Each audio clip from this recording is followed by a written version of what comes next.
ஒரு அண்ணன் எப்போவுமே பயங்கரமாக கோவப்படுவான் தங்கச்சி மேலே.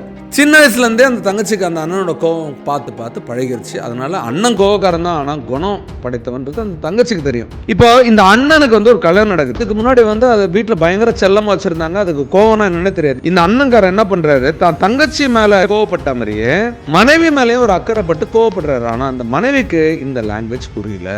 இந்த அன்பு கோவமும் அக்கறை கோவமும் புரியாத பல பேர் இன்னைக்கு குடும்பத்தை இழந்து நிற்கிறாங்க.